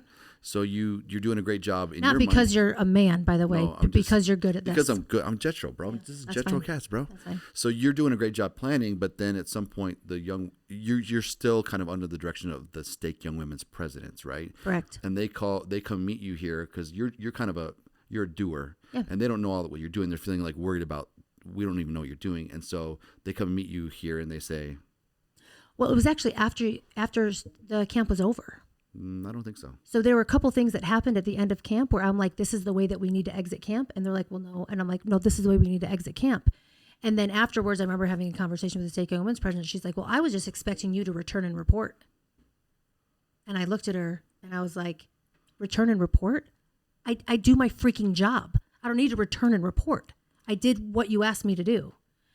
And that didn't bode well with me. But what also didn't bode well with me was that when we were at camp, and I was trying to do what I knew we needed to do, there was one of the priesthood leaders that said something to me. And it was just the interaction that I had with him. And it was quite negative about, nope, this is what we're going to do. And I know that you think you know what you're doing. But as the priesthood leader here up at camp, I'm the one that has authority to say this is the way it's going to go. Did you like that? I didn't take that very well. So then we fast forward a little bit further, and your life is starting to change a little bit. You decide that you're gonna try to start a charter school down here, which is, and so you're like, okay, your aunt had run charter schools up there, which is managed. She had a company that managed charter schools, and she's like, hey, let's do Vegas. Or you wanted to have it. Your kids were sick. You were sick of the education choices down here, and you had a belief that she was doing up there was successful. You were gonna bring it down here. Yeah. So in the background, I leave the law firm we're working at. I start out on my own. Our money's tight. We're taking a risk. You start working a little bit. You're building this thing up. So you're starting to gain a little bit of your own independence as a person. Yeah. And you, at the same time, so that's happening in the background. And then around that same time, maybe a year or two later, it's definitely a new bishop. Tell the story, but tell the Ambien story, and just tell what happened. I go out to dinner with a bunch of women that I was serving with at the time. I was probably called back into Young Women's again because I'm a doer, and so they put doers in places where they need to get things done. And so I'm in Young Women's, and we're out. We had gone to some event or something. We end up having dinner at Sammy's. I'm pretty sure it was Sammy's Woodfire Pizza, and we're talking. I know, it just keeps going in and out. It's weird. So we're talking at dinner, and this one girl starts talking about how she's had 4 kids and she just doesn't want to have sex with her husband anymore, and like she's just lost, her lust for life and her lust for her companionship, and I'm like, hey, you're 4 kids deep. You got to do better than this. Like, if you are not having sex with your husband, then that's not okay. Like, he's going to start looking. You can't have this kind of mind frame. Like, I know that you're a mom and things are really hard, but at the end of the day, it's going to be you and him. You got to make this work. So commit or get out. Well, let me tell you, there's a few little secrets. I got a few little tricks up my sleeve. And let me tell you, the context of this actually was not any, you, I think, had gone to like, is there a Young Women's Broadcast or something? A woman's broadcast? Oh, maybe it was. It was just a bunch. It was just a group after. of girls You're right. that knew each other that went to church together. It wasn't a church meeting or no, just right. Mormon people going to dinner after a church meeting. Socializing, Yeah, right? socializing. Having dinner or dessert Right. or whatever afterwards, and we just happened to be at the same table. And so I'm talking to her, and she's like, and I wasn't that aggressive with her. I'm like, you just need to commit. Like, you need to make sure you're taking care of him in a way that isn't like you're serving him, but it's hard to be a mom. Like, it's hard to get your head in that space. But I can tell you that, as of recently, it was right after Josephine was born, I'm pretty sure. And my doctor, was an amazing doctor, gave me Ambien so I could sleep because I was pregnant and I could never sleep. So he gave me Ambien. Well, then all of a sudden, the world was opened up of what Ambien can do for you. And what it does for you is it makes you not think of 100 things when you go to bed. And so I found it to be a little shortcut to being able to release myself mentally so that we could have a good time together at night. Otherwise, I'm thinking about the laundry and thinking about all these other things, right? You up sexually. Freed me up sexually Right. and mentally because I was wound way too tight. So I'm telling her about this and I'm like, you just gotta, get some Ambien. You'll start to get a little frisky. Things will be easier. And then you'll get into a routine. You won't have to always take Ambien, but it'll help you get in the right headspace to feel more sexual. As a woman, you need to feel sexual. Anyways, I told her that. The next day I went to a garage sale. I found some Sex and the City DVDs, put a couple Ambien in a gift basket with the Sex and the City DVDs and said, here's a little start for you. And she was so grateful. Wrote me a letter and everything. And then she was so excited about it. She went to another church meeting the next night. You're right. I wasn't in Young Women's. We were just all together at a thing because she went back to Young Women's. And she's talking about it with these ladies that, oh yeah, Rachelle, she gave me some Ambien and these DVDs and I'm really, really excited about this. And one of the girls that heard her talking about this felt really uncomfortable about it. And so she walked over to the bishop's house. Not the girl I gave the Ambien to, another girl. Walked to the bishop's house and complained to the bishop. With her significantly overweight husband. Thank you. I didn't want to say that, but I wanted to say that. Last name. No, stop. Anyway, walks over to the walks over to the bishop's house. The guy that was married to Eve. And complains to the bishop. And then I'm sitting at a soccer game on a Sunday. On a Sunday, with watching our bishop. Max play. His kid played soccer. Yes. And he walks up to watch the game, and I'm literally watching my son playing a final game. You know me, I'm in, right? He's like, hey, I hear stories about your wife going around offering mind-blowing sex drugs to people in the ward. Here she's giving mind-blowing sex, and he's like testing me out, thinking it's not true. And he could see by the look on my face that I knew the conversation happened. So I was like, kind of looking at him, and he's like, Brother Hulet, we don't want everybody in the ward thinking that your wife has to take a pill to have sex with you. And I'm like, so I told her, it's on, dude, it's on. And which was ironic at the time because, and this is not a shot at these people by any means. I adore the people that were in this company. But there was a company, there was people in our ward, and a member of the bishopric in our ward that were selling herbal Viagra and literally selling a sex aid. That was their business. Yeah. You know what I mean? And I said that, I was like, there's no difference. So anyway, I was not happy and you were not happy, and then you can take it from there.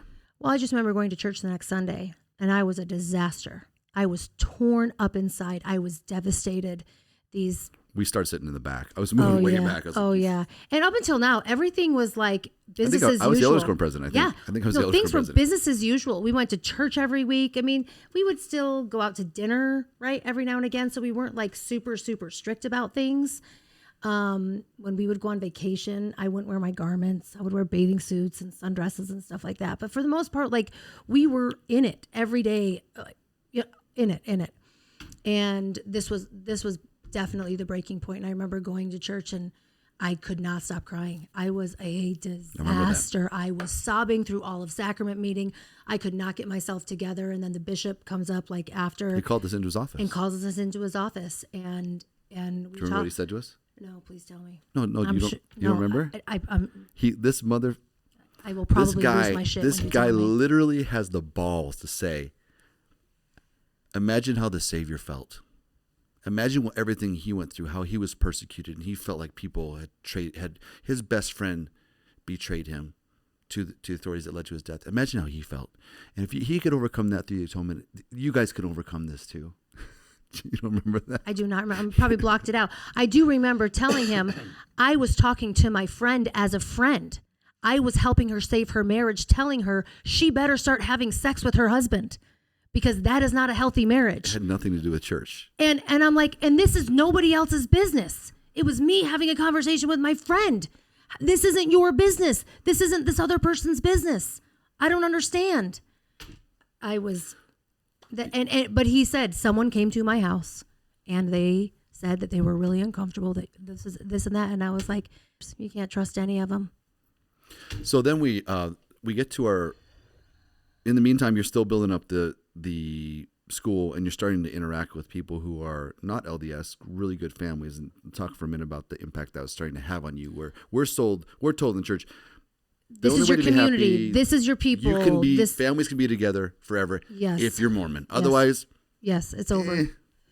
Also, the thing with the Ambien story, I mean, those people that went to the bishop's house all day long, but the fact that the bishop felt like he had to call us into the office and call us to repentance is bullshit. Well, he wasn't he was trying to make us. Trying to smooth the waters over. I think he felt bad. He felt bad because he was for letting those people take his time and tell them. Shout out Bishop.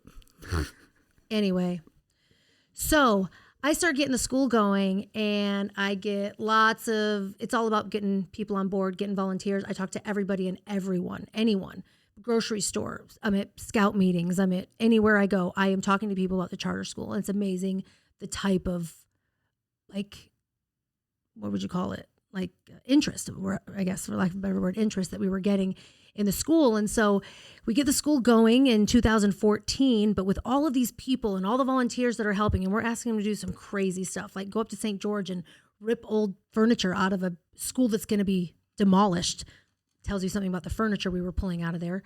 And people are jumping on board, like they're totally in it and we're ready to rock and roll. And as we go to open up the school, it was 2000, well, right before we open up the school, it becomes very apparent to me that my interactions with these people are incredibly positive, and none of them are LDS. Hardly any of them are LDS. And I'm like, I am missing out. I've only really surrounded myself with LDS people from the time I was younger. I mean, except for high school, I didn't have any LDS friends, but went to BYU, then through where we were married and all the wards that we were in. And now there's all these people, and I'm like, these people are absolutely incredible people, and they're not shitty people like some of these other people. And I'm missing out. And are these people really not going to heaven because they haven't been baptized? And they're more honest and loyal and kind than any of these people that I've been with for 15 years. It was insane to me. And all of a sudden, I remember going to the bishop at the time and saying, I can't have a calling. Like, I am doing this other thing. Do not give me a calling. He still gave me a calling. He made me over the weekly program, right? I had to do the program every week. Shout out weekly program with the word search that you did. I did word searches. I actually did really fun things in the program. Of course, I crushed the shit out of the program every week. But it was very apparent to me that I had found a new community, and this other community was a drain on me and a drag on me. And I couldn't put as much time into that community while also supporting this new community that I had to support. Like, this is what my job is. And then, of course, the whole thing happens in what year was it? What? 2014. Oh, you got when everything changed in 2014. We'll go. So anyways, then comes the summer of 2014, which is when we are going to be opening the school. Yeah, but we need to talk about our 15th wedding anniversary. 15th. Which would have been 2011. We go to the Aliante. I forget about all these other We things. get no, I'm talking about this is like this. You're talking about like what was the the trajectory of your religion. Yeah. We get a spot in the Aliante spot, and I don't want to get too graphic, but I was joking about champagne, and so you order actually a little bottle of champagne. Yeah. And that was kind of the first where I tried a little bit of champagne. First alcohol I'd probably tried in my life. It was also really shitty champagne. And you drank a little, and I was just like, whoa, this is so naughty. And so then the next year on our 16th, which would have been 2012, Yeah. on our anniversary, I wouldn't ever drink because I was guilty about everything, and I had never drank. So it's hard to drink when you haven't drank before. You had already had drinking in high school. Yeah, but this was really a long time fast forward. And also, I'm just like balls to the walls. I don't care. Give me a drink. I'll go for it. If you had never drank before, you maybe wouldn't have done it. Maybe not. But you had a few drinks at a bar, and that kind of started you in a road where you started drinking. Anyway, so yeah, you started drinking a little bit. And we would Not go that out. often. We would go out and you would drink, and you weren't worried about getting caught or seen. No, I did not care. You didn't care. I did not care. You started becoming less.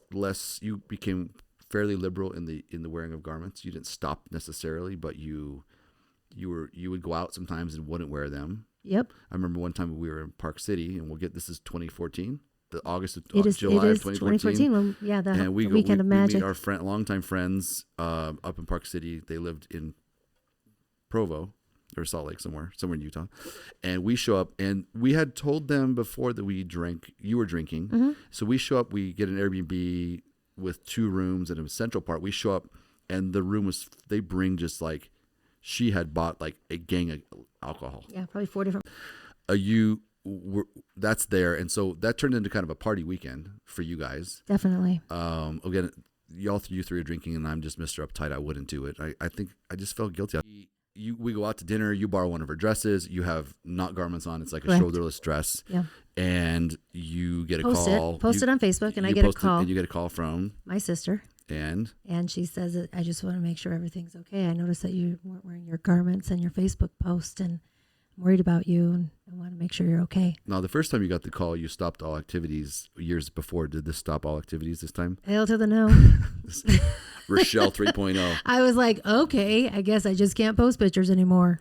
So there's alcohol involved, and anyway, things happen. We leave that trip, and little did we know, in a month after, you would become pregnant. You became pregnant with Quentin. That weekend, we became pregnant with Quentin. So you are pregnant. You're doing the school.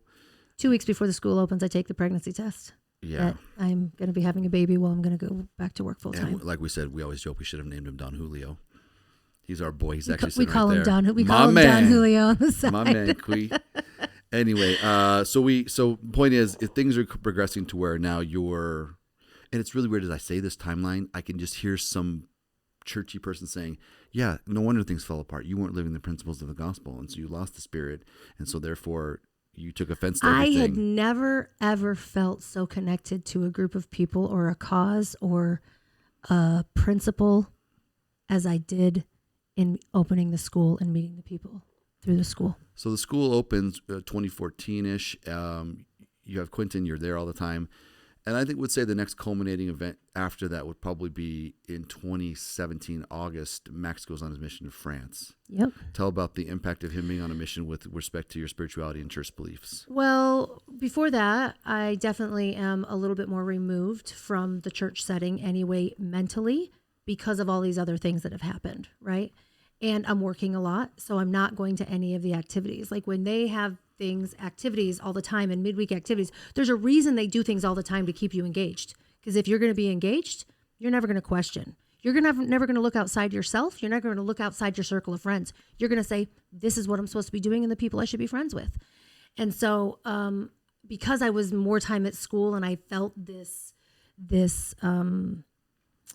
sense of obligation to all the people that worked there and all the families, my sense of obligation left the people at church. I wasn't a visiting teacher anymore. I wasn't doing all those things, wasn't going to the activities. We're still going to church.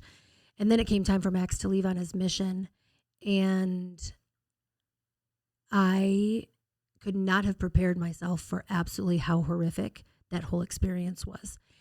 It was reliving you leaving, and then having a part of you ripped away from you, like your child, and your first child leaving, right? and like you can't even put into words, especially at the time, the way that things were, where we still got to talk with him once a month.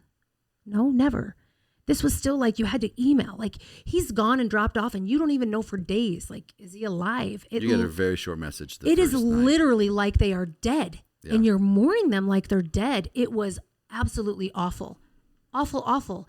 And then some of the experiences that happened while he was on his mission with his mission president, while we're back here, just triggering. Really bad idea. Very, very triggering.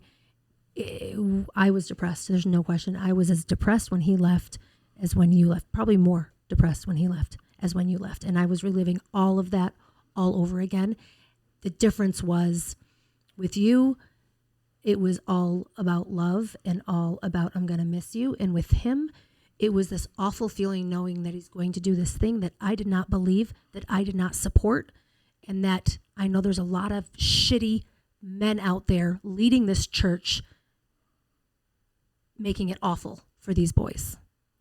So I'm not a man hater, because obviously I love men, but that definitely played into it. I can't trust the men in the patriarchy that runs through this church so prevalently. I would say I have a problem with it. Were we talking at that point about, were you starting to, did you get into the history of the church? Did you listen to podcasts and stuff? Did you start looking at evidences of the church? Did you ever get there? I don't know that I ever got there. You would listen to me more, though. I would listen to it, and I started to get on Mormon Stories podcast, right? Like, I started listening to some of the Mormon stories and what other people were going through and things like that. And then as we started talking about certain specific things, historical things, about a lot of it was about Joseph Smith, about his women, about the facts, about him being a treasure hunter, about how he took money from people, what he was doing with the money, and I just everything crumbled for me instantly. Like, I just feeling the way that I felt with Max leaving and the leadership of the church, and I couldn't trust the leadership of the church anymore. And then it even started to domino, and to think of how much we had to pay for them to go on a mission, and then they're giving them like $7 a week to live on food, but they can't go to the members' houses. And I'm like, who the hell is in charge? This is an awful system. They have billions of dollars. Like, I had an issue with everything. Sorry, I'm all over the place, but I had an issue with everything. Do you remember when the last calling you had, I think? Other than the program? We're rewinding slightly. There was a time when you got called in by our stake president. He called us into the stake office to interview us. And when they call you, you go. You don't know why they're calling you. We're sitting in the lobby, and he comes out of his office, and we're expecting to go in. And you're getting a calling or something when you get called over there, or you're in trouble. To the stake, yeah. And he says he calls you in alone. Do you remember? Mm-hmm. He called you in alone. Yeah. What happened when he called you in alone? Well, he asked me if you were worthy. If I thought that you were worthy. So he calls you in and he starts asking me you about me. About you. How'd you feel about that? He is.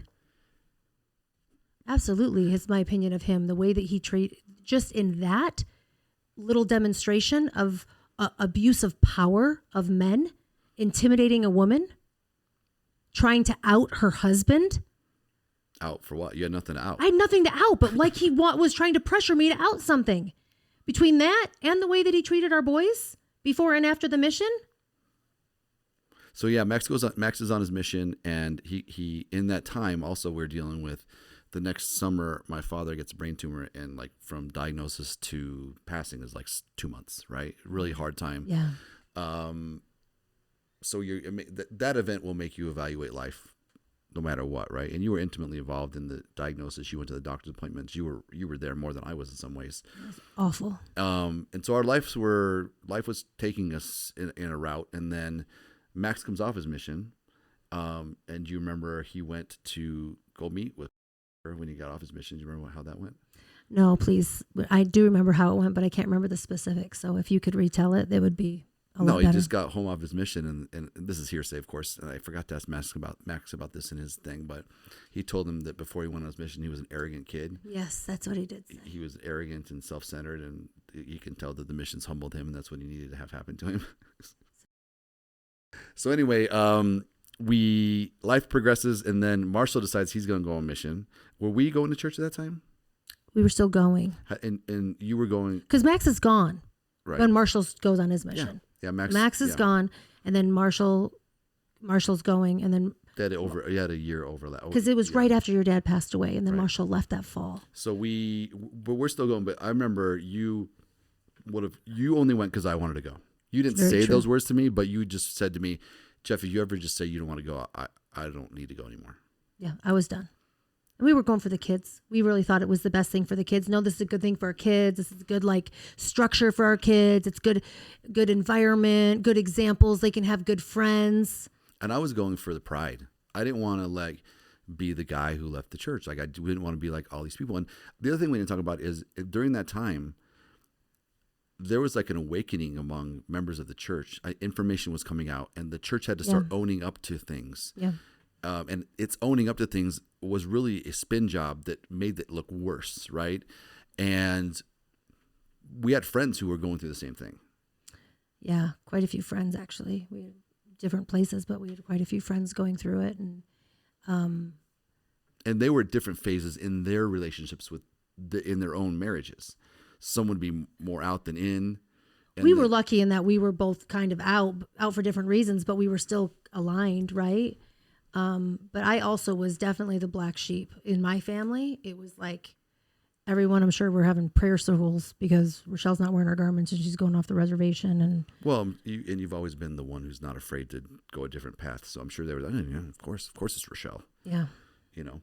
So Marshall goes on his mission, and then we still probably keep going a little bit, and then we get to a point. Oh, he starts talking about, and he's dealt with the stuff that I dealt with, and that Max did a little bit less, because in France there's nobody getting baptized, so you don't have to worry about pressure who to baptize. Right. In Latin America, you can find the people that will be baptized if you want to be slick, right? And he didn't want to do that. He didn't want to be slick. He didn't want to baptize. I'm not going to baptize a 10-year-old if their parents don't want to get baptized. Yeah, or they may want them, but there's no support, or they really can't have a concept. And so Marshall was having his own, as it turns out, we'll do him at some point, his own issues with the church, and he's also having issues with the way the leadership is.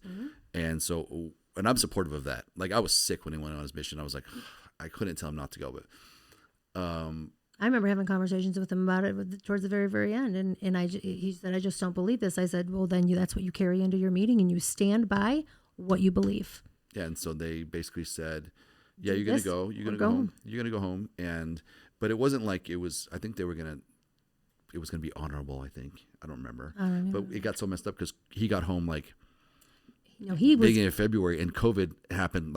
He literally beat the shutdowns by 2 weeks. 2 weeks. So he would have been stuck in Argentina. He was in Argentina. He would have been stuck there if there is a God, yeah. Maybe the God gave him that plane ticket home. No, of course he did. So, and I'll tell you what, I will say, as far as church leaders go, his bishop at the time, and it's the same bishop that Max talked about in his thing. Yep. His bishop showed up at the airport. And that airport was empty, by the way, if you remember. Yeah. And he showed up, and it was not like a joyous homecoming. It wasn't like we had signs made. And that dude showed up. He knew what was going on. And I have he was solid. Nothing but utmost respect for that guy. And you know who you are. Shout out, Bishop. He was real. And to this day, I would vouch for that guy's character and just the kind of person he is. I agree. So anyway, we now are in a spot. Now we're in COVID. We have a married couple living with us, Kate and Max. Marshall's home, and you start having issues, and we'll be careful here. You had some disagreements with the way the management company that your aunt owned, the way she was running the school that you started down here, and you put your reputation on the line with many people down here vouching for your aunt, and you felt like the way she was operating, and you were her employee, the way she was operating was not how you thought it was being done I would say even way. Before COVID. So COVID is 2020, right? And if you rewind it to the previous year, I could kind of start to see things not jiving with me. So as I'm doing this happening with the church, and I don't know which happened first, I started unwinding the church, and then it also was causing me to unwind and ask questions over here. And so all of it kind of was happening concurrently at the same time. So then we get to COVID, and go ahead, you can continue. No, just other than at that point, the board of the school terminated her contract. Yeah. And you get named in a lawsuit by her and the school. So that's a devastating thing. We're dealing with the mental thing of COVID anyway, and then you're getting in a lawsuit, and you're feeling. Talk a little bit about how you felt about at that point. It's obvious we're not in. We didn't really make a grand announcement though. Why didn't we make an announcement? Well, we didn't feel like we had to. Yeah. Like, it's not like we were going to family dinner every week where we would make an announcement at family dinner. It was just like we were also just surviving. To quote your sister Kate, when I talked to her about it, she's like, "There were signs." Yeah. There were signs, but because it was a family issue, you were sideways with your aunt. It involved your family. My whole family. So going sideways with my aunt because she sued me. I mean, one thing she sued the school, but then she sued me. And I had a couple of family members, my brother being one and my father being the other one, that very clearly sided with my aunt. Well, did you ever, from the moment that the board terminated the contract with your aunt, and did you ever get any communication from I didn't have your any brother about it? No, no. Your older brother. My older brother, who Yeah. I was relatively close with growing up. You were relatively close with. My best friend. Was your best friend growing up? Did we ever get a call from him? Never got a single call, a single text, anything, checking on me, checking on our family, checking on the school. And he had 2 kids graduate from that school.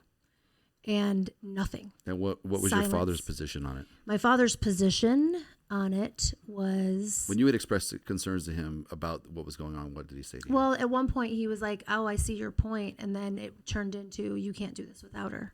I don't know why you think you could do this without her." And then he taught you about the golden rule. What's that? Well, the golden rule is she who has the money makes the rules. She who has the gold. She who has the gold makes the rules. Yeah. And she has the gold, so she gets to make whatever rules she wants. So at the same time we're dealing with all that, it's clear about church. So just talking about your family dynamic, how your life changed after it was clear that you were no longer with the church. Once you graduated from the church. I kind of had to become, what I would say is having all the kids back at home, even during COVID, after Marshall got home, it was very centering, as difficult as it was for all of us to be in one place for a while. It kind of brought us in together, like we're a pack, right? We're a pack. And we pulled in together, and I felt like we withdrew a little bit more from everybody. And it was easy to do because it was COVID and everybody was kind of doing that anyway. And so I didn't have a lot of interaction with my family anyway. Some with some of my sisters. I think my mom was trying to be supportive, but it was hard because she's under my father's thumb.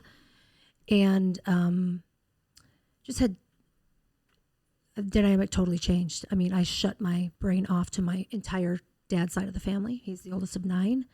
I'll have nothing to do with any of them anymore. That's not true. Except for one of his siblings who was in another lawsuit. And so I've stayed in contact with her. She was another one that helped us start the school. And so, but other than that, like, I don't have anything to do with his side of the family, which is so crazy thinking about how we grew up and how close we all were. And we're all happy members of the church, blah, blah, blah. And with my siblings, it definitely... You were the first. I was the first one to leave the church, and it was... You were not the last. Wow, look at the chain reaction that happened. The proudest moment I had probably was a few years after we left the church. My brothers called me, my youngest brother, and he said, I want to come over and talk to you.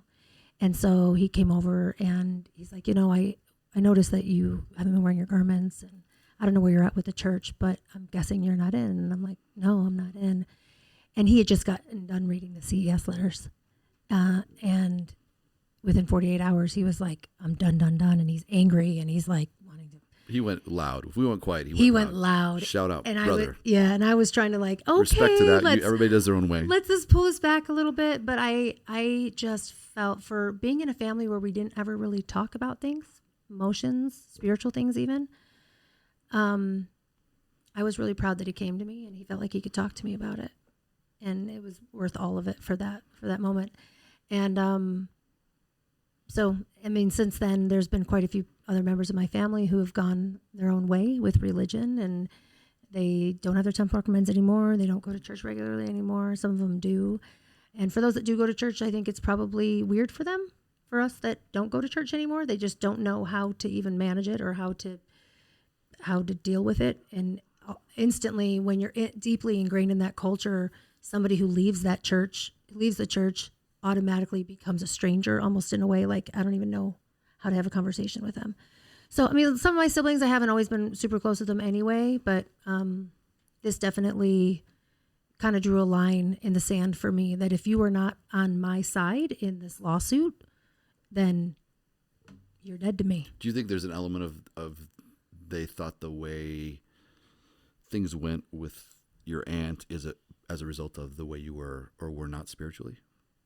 Absolutely. Right. I remember when my dad was actually in Africa and when things were sideways and I remember being upstairs in the Durango campus in my one old office and I was on the phone with him and we were talking about it, the lawsuit. And he said, he just made reference to the fact that well, you know, things will go awry when you're not living your covenants or something like that. And I was like, are you seriously telling me that you think that this is all happening because I don't go to the temple anymore? This is why this is happening. Like I remember saying that to him and no, that's not, and he backs off, right? Because I go hard and then it made him think about it. And he was like, you can't just give the same church answer about why you have shit happen in your life. It's not because you're not obeying the rules. It's because sometimes people are shitty. So shit happens. But it's okay. All of these people, they all go to the temple all the time and they go to church every single week. You know, they're really good Mormons. They're really good Christians. They're doing the right thing. But at the end of the day, it was what needed to happen. I got my start that way, which was a blessing. Certain words I don't like to use, like the word blessing, but it was a blessing that I got that start. And I don't know that I would have ever had the opportunity otherwise. What about the reaction of people at the school that were LDS? Because a lot of the community was LDS. That was really surprising to me. That I was not expecting. What are so you talking about? There were a lot of people from my ward, from my stake, and other members of the church that were part of our community. At the time, we had 1,500 kids, probably 900 families, and quite a few of them were LDS. And when we went independent, when the board didn't renew the contract and we went independent as a new school and we rebranded and renamed and redid everything, let go of all the curriculum, everything, there were a group of families that they even came out to some of the board meetings, the public board meetings. And, you know, we don't trust you, Rachelle, you're going off the rails. And, you know, we trust the structure that this other school offered us. And it was definitely apparent that me leaving the church impacted their view of the school and the direction that we were going in the school. Because I had gone off the rails, the school must be going off the rails. It's not something you can trust anymore. And they were right in that they couldn't trust it to be what they wanted it to be, which was a control mechanism for all of their kids in every facet. And I didn't want those levels of control in certain ways in the school. And they wanted it to be their kids to be controlled and all the different things to be controlled. And so a lot of them left, and they were really nasty about it. But good riddance.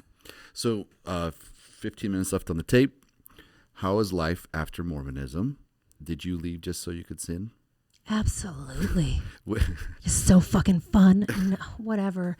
Like you said on the podcast the other day with Kate, last night with Kate, it would have been a lot easier to stay in.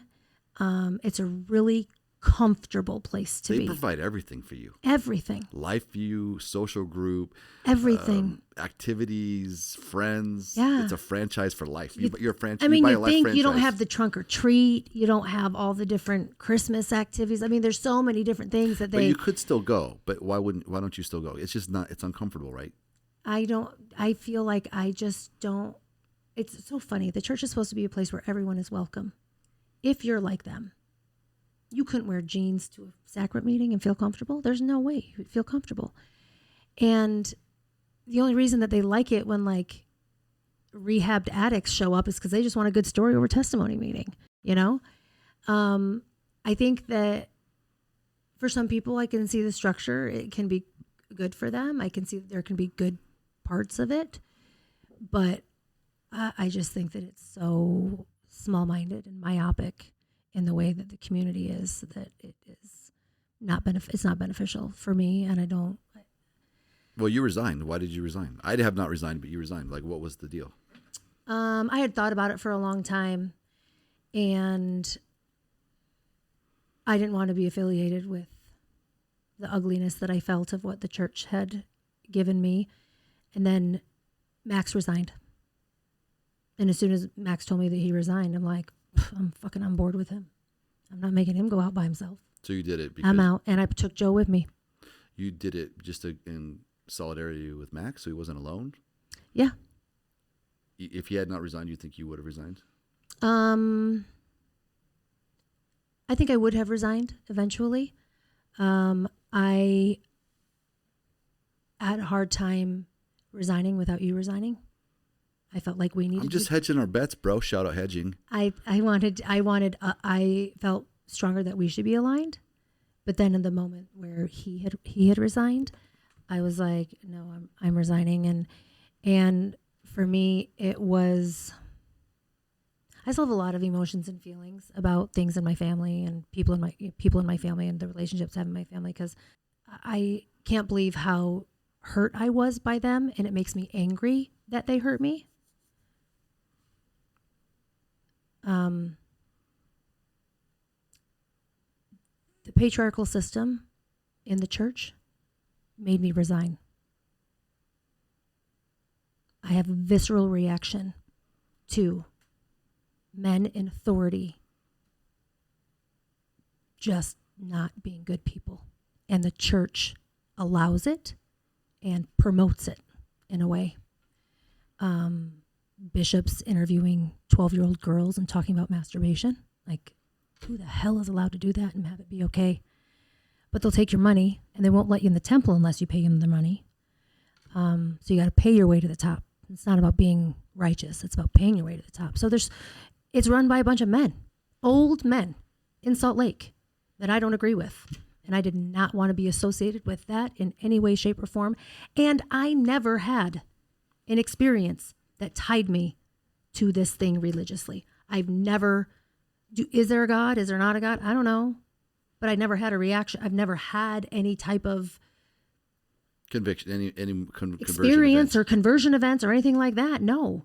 So when I start hearing about Joseph Smith, I'm like, here's another shitty guy. And I'm not saying women are perfect, but guys who are put in power and put in positions where they can then control the scenario and they can control the narrative and they can control people and tell them what to do and what not to do because of their priesthood power and all this crazy walkabout that women do in the church of saying, oh, but we have our power and we have the power to have babies and blah, blah, blah. That's what they say. And it's like bullshit. You say, a woman says, I don't have the priesthood. They say, yeah, I'm a man. I can have the priesthood, but I can't bear children. Your gift is having children. Yeah.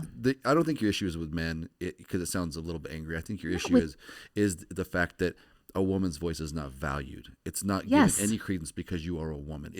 Okay, thank you for your input very much, sister. Yes. Let the men take that under advisement. We'll come back to you. Like, thank you for telling us how you think. And that is the culture that happens from a ward level to a stake level to a higher level.